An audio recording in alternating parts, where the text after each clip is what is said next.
untuk para jamaah ibu-ibu untuk tidak berisik karena Habib ada manggil lagi untuk tausiah pertama, insyaallah akan langsung disampaikan oleh beliau. Tafadhal Mas. Shallu ala Muhammad, shallu ala Nabi.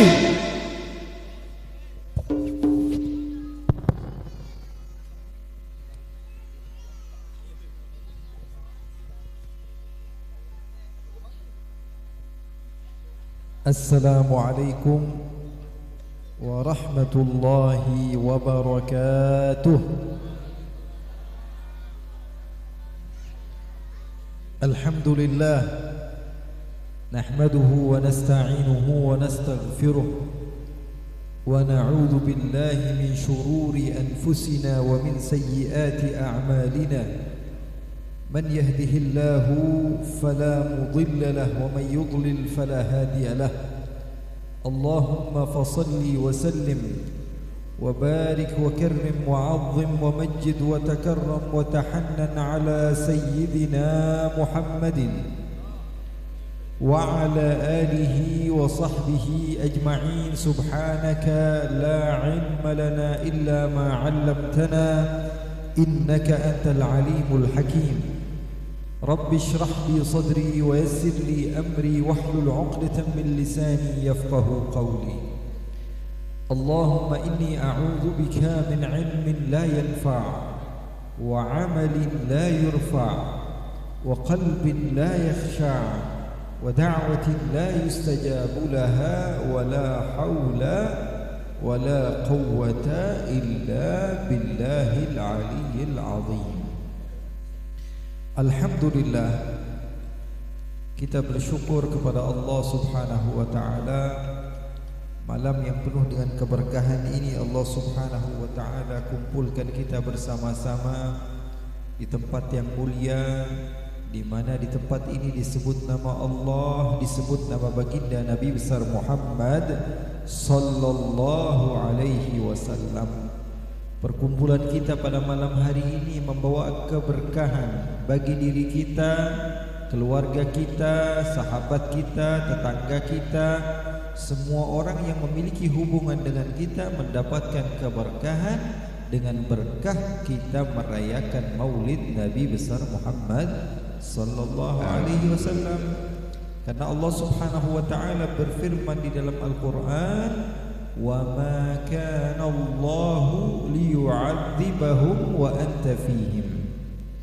Sesungguhnya kata Allah Subhanahu wa taala, aku tidak akan menyiksa, aku tidak akan memberikan musibah kepada satu kelompok selagi Nabi Muhammad ada bersama mereka. Selagi Nabi Muhammad ada bersama kita, maka Allah tidak akan menurunkan malapetaka, Allah tidak akan menurunkan musibah, Allah akan jauhkan dari kita bahaya. Dengan berkat Nabi Muhammad sallallahu alaihi wasallam, Allah Subhanahu wa taala turunkan keberkahan. Ini bukan kata saya tapi firman Allah Subhanahu wa taala. Oleh karena itu jangan kaget ketika kita dipermudah di dalam segala urusan kita.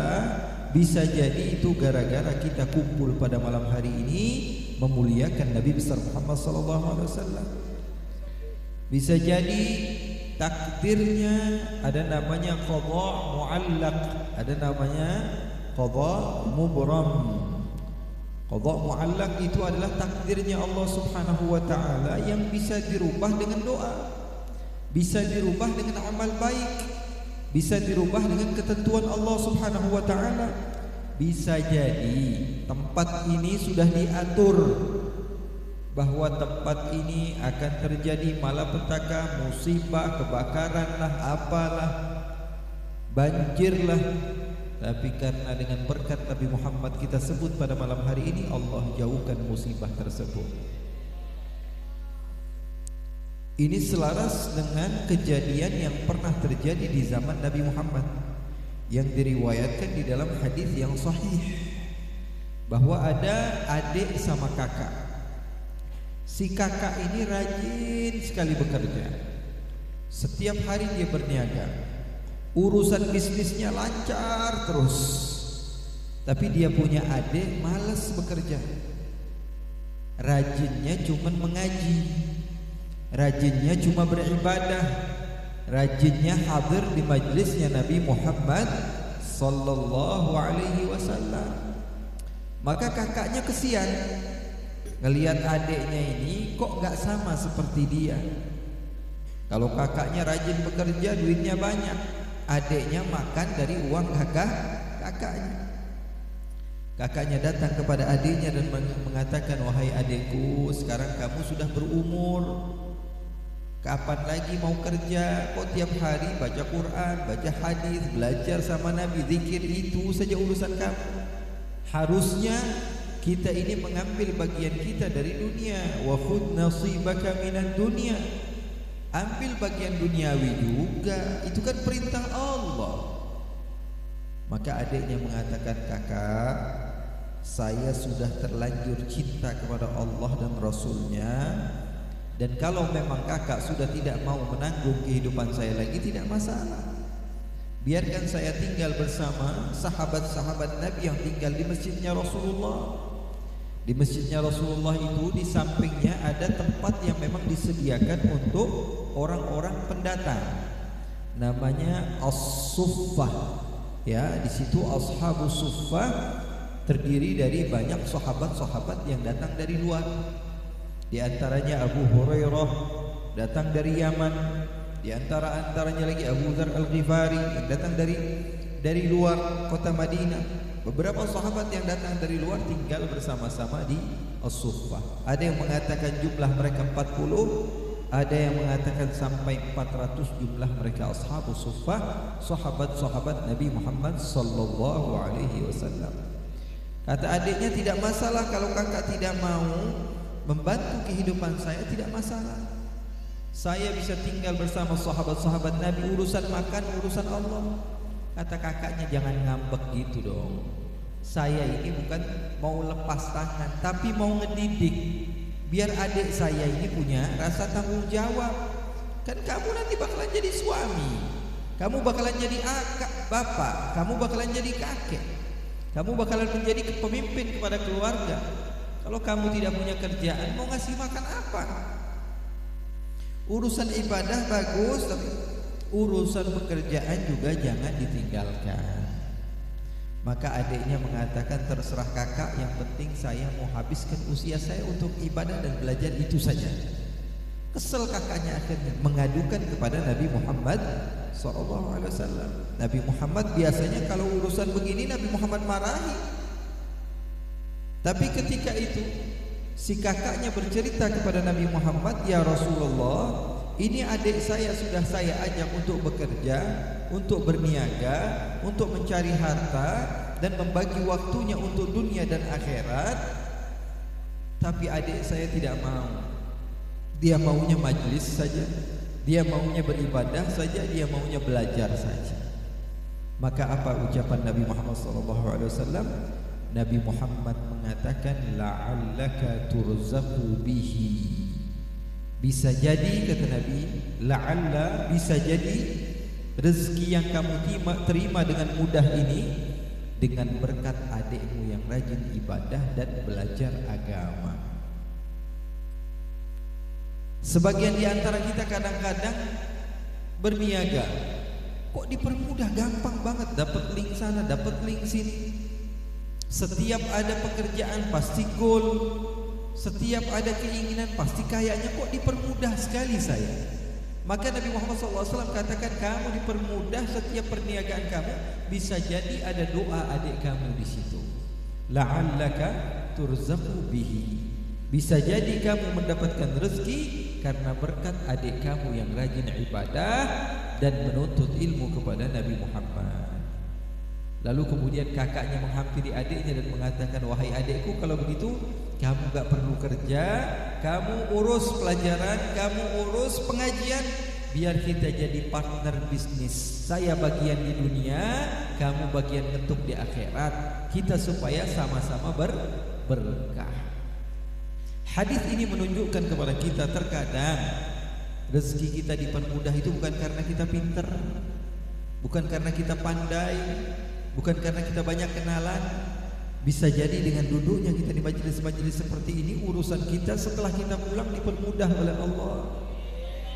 Yang punya utang kebayar utangnya, yang punya masalah insyaallah Allah selesaikan masalahnya, yang punya permusuhan insyaallah Allah berikan kedamaian.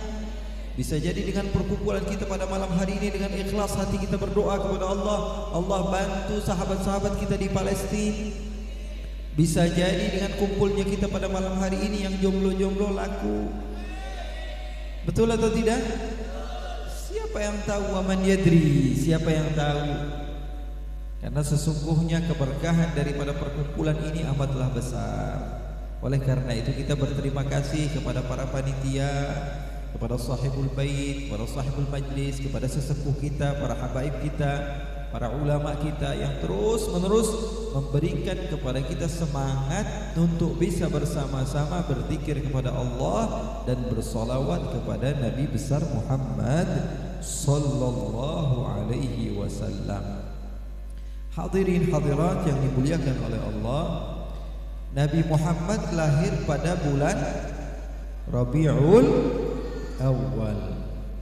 Kalau dihitung oleh salah satu ulama falak yang dari Mesir, beliau mengatakan kalau di bulan nasionalnya atau bulan yang biasa kita gunakan itu kurang lebih di tanggal 20 April, sekitar 12 Rabiul Awal. Ada yang mengatakan 8 sampai 12 Rabiul Awal yang paling masyhur. Di bulan Rabiul Awal Nabi Muhammad lahir. Lalu sebagian orang akan bertanya-tanya, kenapa kok Nabi Muhammad kan manusia pilihan, kenapa tidak dilahirkan di bulan-bulan yang pilihan juga? Allah kan punya bulan-bulan. Kata Allah dalam Al-Quran, firman Allah, inna iddatash syuhur 'indallahi 12 syahran fi kitabillah minha arba'atun hurum. Kata Allah, 4 di antaranya bulan haram, bulan yang dimuliakan oleh Allah, bulan yang dimana dilarang untuk berperang, di bulan dimana dilarang kita untuk melakukan hal-hal maksiat, dijadikan double dosa kita ketika melakukan maksiat, dan pahala kita juga double ketika kita melakukan pahala di bulan-bulan tersebut. Ada bulan-bulan mulia, bulan Muharram, bulan Dzulqa'dah, bulan Dzulhijjah, ada lagi bulan Rajab al-Asab, ada lagi bulan mulia bulan Ramadan. Itu bulan-bulan yang mulia yang banyak kisahnya. Kenapa kok Nabi Muhammad tidak lahir di bulan-bulan tersebut? Ada saja yang bertanya seperti itu. Kenapa Nabi Muhammad malah dilahirkan pada bulan Rabiul? Kalau kita cari kisah bulan Rabiul Awal, kita tidak mendapati bulan Rabiul Awal ada cerita-cerita di dalam bulan tersebut. Bulan ini tidak ada historinya. Bulan ini tidak ada jejaknya. Bulan ini tidak ada yang mengenalnya. Bulan Rabiul Awal, mana ada kisah para nabi-nabi sebelum Nabi Muhammad? Lalu sebagian orang bertanya, kenapa kok Nabi Muhammad tidak dilahirkan di bulan mulia? Ini justru menunjukkan kemuliaan Nabi Muhammad. Nabi Muhammad mulia bukan karena bulan, tapi bulan Rabiul Awal menjadi mulia karena berkat Nabi Muhammad sallallahu alaihi wasallam. Allah ingin menunjukkan bahwa Nabi Muhammad itu bukan mulia karena sesuatu. Umumnya manusia itu kalau sudah nempel sama sesuatu dia bangga. Meninggalnya di mana, Bib? Di masjid. Bangga banget tuh meninggal di masjid, padahal nyolong kotak amal. Betul atau tidak? Orang kita kan begitu, segala sesuatu pokoknya kalau nyambung kepada sesuatu dia akan berbangga. Lahirnya bulan apa? Bulan Ramadan, namain Romdoni. Betul atau tidak? Iya, meninggal hari Jumat, bahagia sekali meninggal hari Jumat. Meninggal di Mekah, bangga meninggal di Mekah. Abu Jahal juga meninggalnya di sana. Tapi memang sudah kewajaran bagi kita semua berbahagia ketika mendapatkan sesuatu yang mulia. Oleh karena itu Allah tidak mau sebagian manusia mengira bahwa Nabi Muhammad mulia karena bulan. Oleh karena itu Allah jadikan bulan Rabiul Awal yang menjadi mulia karena berkat kelahiran Nabi Muhammad sallallahu alaihi wasallam. Setiap bulan Rabiul Awal di mana-mana tempat mengadakan peringatan Maulid kelahiran Nabi Muhammad. Jadi bulan Rabiul Awal itu bulan yang ditunggu-tunggu. Setiap kampung, setiap kelurahan, setiap kota, setiap kabupaten, setiap provinsi, bahkan kita punya negara pun ya merayakan hari kelahiran Nabi Muhammad. Baru satu tempat di Indonesia, belum di tempat-tempat lain. Wa rafa'na laka dzikrak. Yang mengangkat nama Nabi Muhammad adalah Allah. Kata Allah, saya akan angkat namamu setinggi-tingginya. Ada nggak orang yang namanya disebut lebih banyak dari Nabi Muhammad? Nggak ada. Mau artis sekeren apapun, followersnya sebanyak-banyaknya, terkenal 100 tahun paling hilang namanya, 200 tahun hilang namanya, 300 tahun paling dikenang. Legend setahun sekali, itu pun kalau dikenang hilang begitu saja. Tapi nama Nabi Muhammad, setiap kampung banyak musallanya, setiap kampung ada masjidnya, setiap kelurahan banyak masjid, banyak kampungnya, setiap kabupaten, setiap kota. Bayangkan di Jakarta ada berapa musalla, ada berapa masjid. Setiap musalla dan masjid sehari 5 kali panggil asyhadu anna Muhammadar Rasulullah. Nama Nabi Muhammad dipanggil berapa ratus ribu kali di satu kampung, di satu desa, satu kabupaten. Setiap tempat memanggil nama Nabi Muhammad sallallahu alaihi wasallam. Itu baru azan, itu baru di Jakarta. Belum di Bekasi, belum di Bandung, belum di Garut, belum di Jawa Barat, belum di Jawa Tengah, belum di Jawa Timur.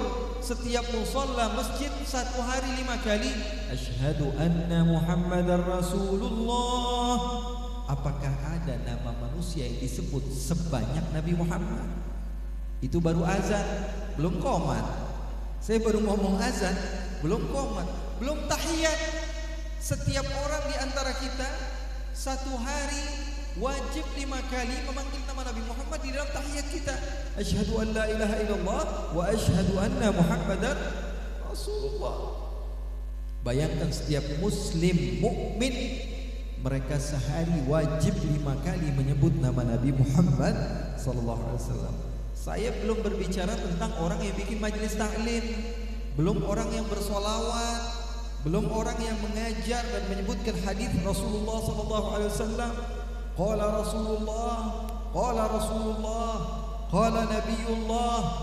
Tentu nama Nabi Muhammad akan banyak disebut karena memang sudah janji dari Allah, wa rafa'na laka dzikrak.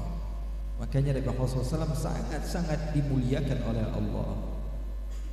Ada orang yang bertanya, kenapa Nabi Muhammad tidak dilahirkan di hari-hari yang dimuliakan oleh Allah?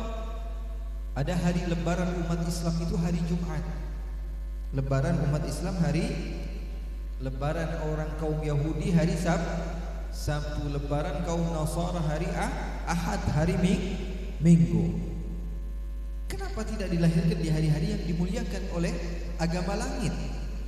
Tidak hari Jumat, tidak hari Minggu, tidak hari Sabtu, tapi dilahirkan di hari Senin yang gak ada ceritanya. Maka sekali lagi untuk menguatkan kepada kita bahwa Nabi Muhammad bukan mulia karena hari, tapi hari yang menjadi mulia karena Nabi Muhammad sallallahu alaihi wasallam. Hari Senin kita peringati hari kelahiran Nabi Muhammad. Hari Senin kita berpuasa. Hari Senin kita jadikan hari kebanggaan karena di hari tersebut dilahirkan Nabi besar Muhammad sallallahu alaihi wasallam. Di dalam riwayat Al-Imam Al-Bukhari, Nabi Muhammad ditanya, kenapa beliau puasa hari Senin? Apa jawaban Nabi? Dzak yaum wulidtu fihi. Kata Nabi, pada hari itu saya dilahirkan, sehingga Nabi Muhammad memperingati hari kelahirannya dengan berpuasa kepada Allah Subhanahu wa ta'ala. Oleh karena itu kita bangga, kita bahagia, dan kita insya Allah menjadi orang-orang yang bahagia dengan keberadaan Nabi Rasulullah SAW. Kita letakkan di dalam hati sehingga kita mendapatkan keberkahan di dunia, keberkahan di akhirat. Kita beruntung, alhamdulillah punya guru-guru yang masya Allah ya, punya ulama-ulama yang masya Allah, punya habaib yang masya Allah, terus menerus mendidik kita, memberikan doa kepada kita. Mudah-mudahan hidup yang sebentar ini menjadi manfaat. Hidup gak lama, 40 tahun, 50 tahun, 60 tahun, 70 tahun, habis itu udah kelar. Kata Nabi, a'mar ummati ma baina 60 atau 70. Usia umatku antara 60 atau 70 tahun, habis itu udah kelar. Gak ada yang lebih dari itu sudah. Kalaupun lebih sakit-sakitan. Udah susah kita ini, hidup kita ya begitu-begitu aja. Sayang sekali kalau kita gunakan untuk hal-hal yang fana, hal-hal yang negatif, hal-hal yang tidak ada hasilnya. Sementara kita akan menghadapi kehidupan yang selama-lamanya, tidak ada ujungnya. In khairan fa khairun wa in syarran fa syarr. Kalau baik maka baik selama-lamanya, kalau buruk maka buruk selama-lamanya. Ya, jadi sekali lagi saya ulangi, terima kasih kepada teman-teman yang terus-menerus mau semangat, mau giat, para guru kita, para kiai kita, para ulama kita, para ustadz kita. Terima kasih banyak. Dengan perkumpulan ini saya yakin insya Allah umat Islam akan semakin kuat. Ya, kita gimana bisa jadi kuat ya gara-gara ini, sering kumpul-kumpul seperti ini, sering pengajian, sering sholawatan. Daerah di luar sana saya banyak datang ke beberapa negara. Ya, kita melihat bahwa sesungguhnya tidak ada persatuan sekuat kita. Kenapa? Karena kita dikit-dikit maulid ngumpul, dikit-dikit Isra Mi'raj ngumpul, dikit-dikit ada kegiatan-kegiatan ngumpul, ya, ada kawinan baca maulid, ya, ada khitanan lagi kumpul lagi baca maulid, kumpul lagi, ada apa lagi, akikah lagi juga. Asal jangan potong kuku aja bikin maulid gitu, enggak ya. Segala sesuatu kegiatan alhamdulillah kita lakukan dengan hal-hal yang positif seperti membaca pujian-pujian kepada Nabi Muhammad. Nah, ini yang diajarkan oleh leluhur kita, kakek moyang kita, orang-orang soleh yang datang membawa kedamaian. Ilmu yang mereka berikan kepada kita berupa tatbiqi, praktek, tanpa memberitahu oh ini dalilnya begini, enggak ada. Dulu nggak diceritain ini dalilnya begini, ini dalilnya, nggak ada. Sekarang aja pada ribet. Zaman dahulu apa yang diucapkan oleh para habaib ikut, apa yang diucapkan para kiai oke. Jangankan urusan agama, ngawinin anak aja nanyanya sama kiai, bagusnya hari apa? Itu orang dulu. Mau bisnis, bagusnya saya keluar dari kampung hari apa kiai? Bagusnya buka apa? Habib tolong doakan begini. Kalau dulu seperti itu. Sekarang ngomongin masalah agama saja masih dipertanyakan. Kalau ustaz, kiai, habib ngomong urusan agama, kok bisa begitu? Dalilnya apa? Ya, padahal faham dalil juga tidak. Nah, ini yang menjadikan kita berbeda dengan orang-orang terdahulu. Mereka nyaman, tentram, urusan dunia mereka aman, urusan akhirat mereka aman. Alhamdulillah. Mudah-mudahan barakah dan insyaallah Allah Subhanahu wa taala berikan kebaikan kepada kita di dunia dan di akhirat. Saya jauh-jauh datang dari Garut berharap kepada Allah supaya semua orang yang datang di tempat ini pada malam hari ini mendapatkan husnul khatimah. Ya, saya musafir. Musafir itu di dalam syariat orang yang berpergian lebih dari 2 marhalah. 2 marhalah itu kalau kita hitung sekarang kurang lebih 82 km. Saya datang dari tempat lebih dari 200 km. Berarti musafir atau bukan? Musafir. Kata Nabi, da'watul musafir mustajabah. Doa musafir pasti diijabah. Yang mengucapkan Nabi Muhammad SAW. Maka doa saya selaku musafir, mudah-mudahan semua yang hadir pada malam hari ini dapat husnul khatimah. Itu saja harapan saya. Kalau itu kita dapatkan jauh lebih hebat dari apapun. Mudah-mudahan semua di antara kita husnul khatimah. Amin ya rabbal alamin. Allahumma ja'al jam'ana hadza jam'an marhuma wa tafarruqana min ba'di tafarruqan ma'suma wa la taj'al Allahumma fina wa la minna wa la ma'ana syaqiyan wa la mahruma. Wa sallallahumma bi jamalika wa jalalika ala sayyidina Muhammadin warzuqna kamalal mutaba'ati lahu zahiran wa batinan fi afiyatin wa salamah. Walhamdulillahi rabbil. Jangan lupa setelah ini khusyuk hati kita. Siapa tahu Allah memberikan ketentraman, kedamaian dalam hati kita. Ikuti semua program-program sampai akhir supaya dapat husnul khatimah. Doakan saya juga, masih ada 3 acara lagi setelah ini. Alhamdulillah ini acara pertama, mudah-mudahan barakah dan manfaat. Amin ya rabbal alamin. Wa sallallahu wasallam wa baraka ala sayyidina Muhammadin walhamdulillahi rabbil alamin. Wassalamu alaikum warahmatullahi wabarakatuh.